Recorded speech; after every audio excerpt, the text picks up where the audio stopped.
Today I'm checking out this 100 amp hour 12 volt battery by GoldenMate. I'm gonna go ahead and take it out of this box now so we can see what it comes with.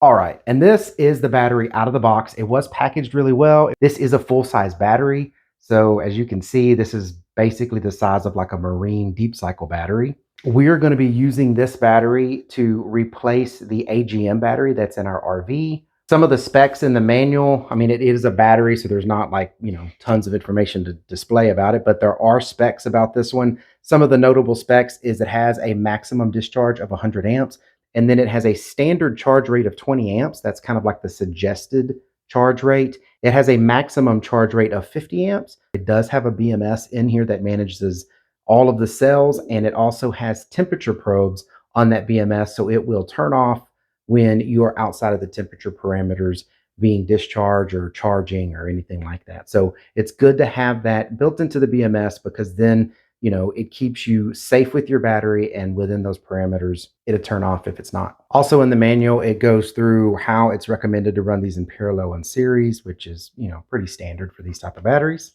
And then on the back, it talks about their warranty and how to get a hold of them for after sales service.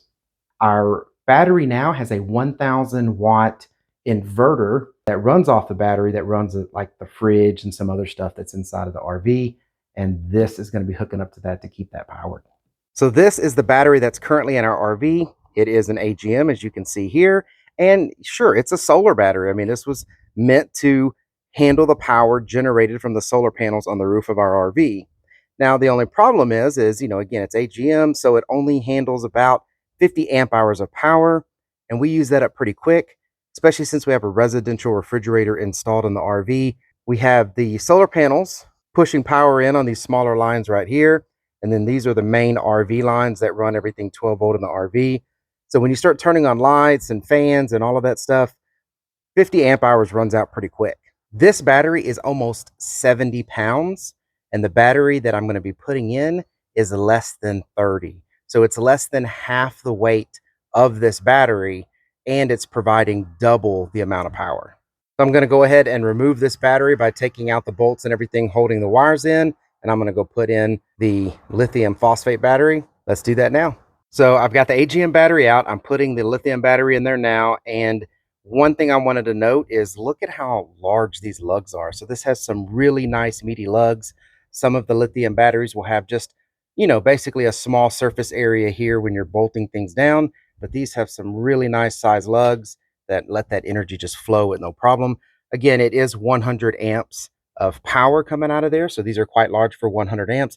But if you're streaming these together, doing parallel or series, whichever you're doing, these big, nice lugs like this, touch really well on like a bus bar or something like that. So anyways, I just wanted to point that out, that they are very large on here, and the bigger the better. And that's it. It's installed now.